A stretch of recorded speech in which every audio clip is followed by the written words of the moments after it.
class is in session. This is the Draft Seminar Rookie Profile Series hosted by myself, Matt Hicks, the FF Educator, and I am joined as always by John Laub, the Gridiron Scholar.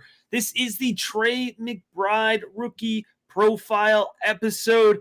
Before we jump into it here, I want to make sure you know that the entire Rookie Profile series is being simulcast on the Rookie Big Board YouTube channel, the Rookie Big Board podcast channel, and the NFL Draft Bible podcast network. Of course, you can check out more of John's work at footballdiehards.com, and you can check out all of my work, including all of my final rookie film evaluations and the 2022 Rookie Big Board at patreon.com/the FF Educator. John, you love college fantasy football. We love college football. We love Trey McBride.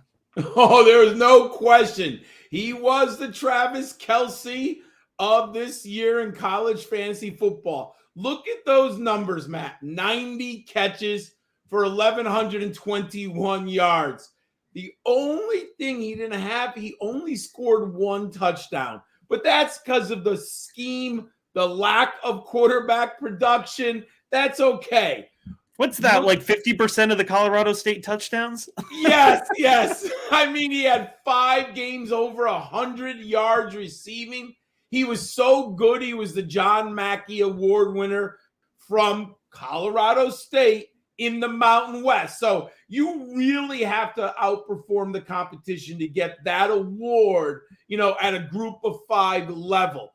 He was consensus first team All-American, first in school history. We had a lot of firsts this year in college football to be All-American consensus, first team All-Mountain West for the 3rd year in a row, Matt. He has been a star for 3 years in a row. He was honorable mention All-American in 2020. And I go all the way back to high school with Trey McBride. I was stunned by this, Matt.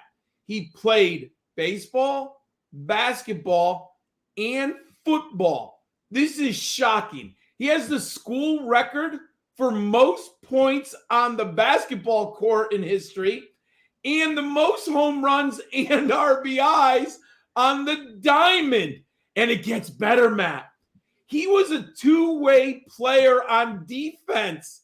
He had 310 career tackles, 14 sacks, 7 interceptions, and 6 blocked punts. You don't even see that stat usually in high school players. Just a tremendous athlete.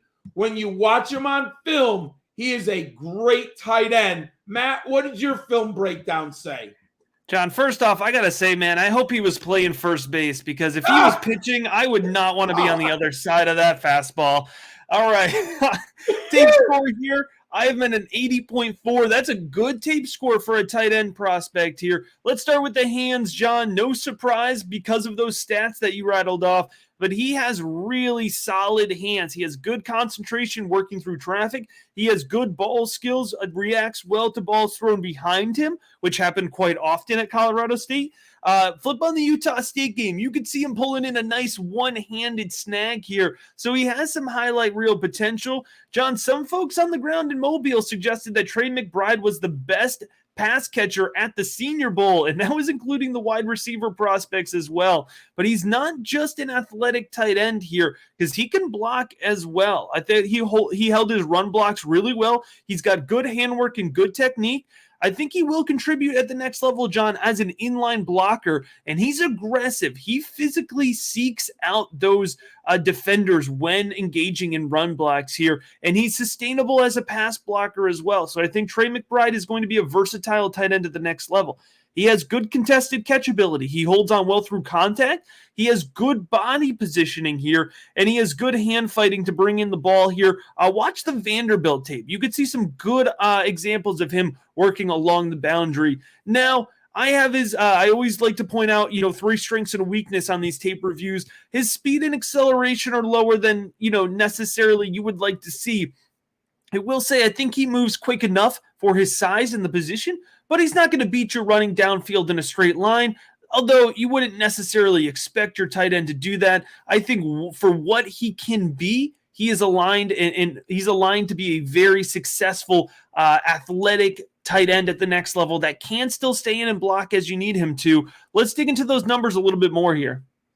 The numbers like him a lot in my model. There's just a lot of goodness that pops off the numbers. First look at this season. We talked about the raw numbers. Catch percentage, 67% is impressive. Put it into the context.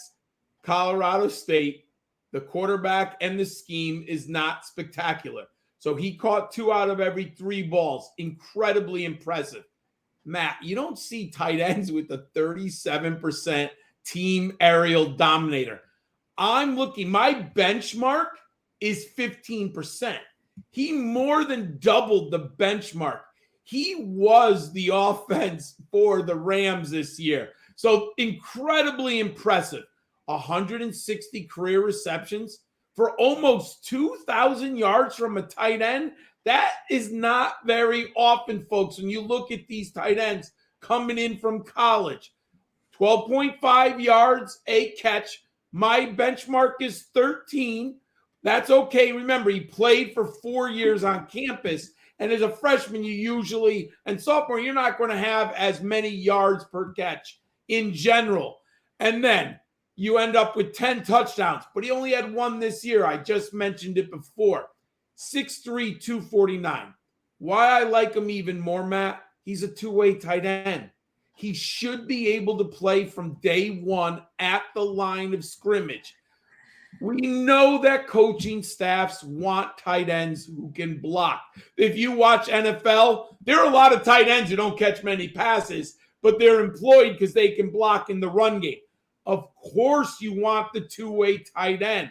That's why George Kittle is such an important player to the San Francisco 49ers. I'm not saying he's George Kittle. I don't think he's that good per se. He could if he hits a ceiling. But George Kittle is a mean blocker. But Trey McBride has that nastiness in him. What I like and is very impressive, he's very athletic, as we stated earlier, but he does have that nastiness. I have to be honest, I like my physical, mean, nasty tight ends. I think he's a day one starter with the right team. I think he's better than Pat Freiermuth, but not as good as Kyle Pitts, the unicorn. Matt, what your fantasy footballers know about Trey McBride? John, we have him projected, or I should say I have him projected out here in the NFL draft as a day 1 late to day 2 mid draft pick here. So that's picks 20 to 50. Now, I got to say that is probably aggressive compared to most people's projections, but I do see Trey McBride because of the versatility that we talked about, because of how the tight end position has evolved over the last few years. I think NFL teams want that athletic, versatile tight end here. So I think he's probably going to go in the 40s or early in the 50s here in the NFL draft. That puts him in a fantasy football projection for me as a flex filler. So for the tight end position, think of flex fillers as those guys that are going to hover around that tight end 1 territory, right? Tight end 10 to tight end 14 over the course of their career. Guys who you don't necessarily have to start every single week, but if you're in a tight end premium league, you're probably going to want Trey McBride, and he's certainly going to be a startable guy, as you're filling your flex spots here down the road in the season when buys and injuries hit.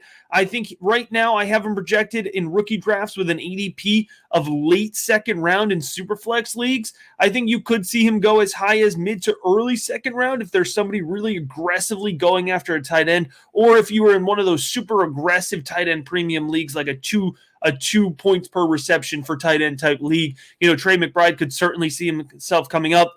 I got to tell you, John, if he's sliding to the back end of the second round or even the early third round, I don't care that he's a tight end. I want him. I think my exposure is going to be pretty high on Trey McBride, especially if for some reason one of these other tight ends gets more popular here over the next couple months. I'm going to go for Trey McBride. I think he's going to be a really good value if he is certainly there in the late second round. And John, I got to tell you, you know what else is a good value? The entire rookie profile series. It's absolutely free. Just make sure you're subscribed whether you're listening or watching on YouTube. If you are watching, make sure to give the video a like and drop us a comment on how you feel about Trey McBride as well. And you're going to want to make sure that you're back at it here next week with us to check out another 4 rookie prospects. As always, we appreciate you.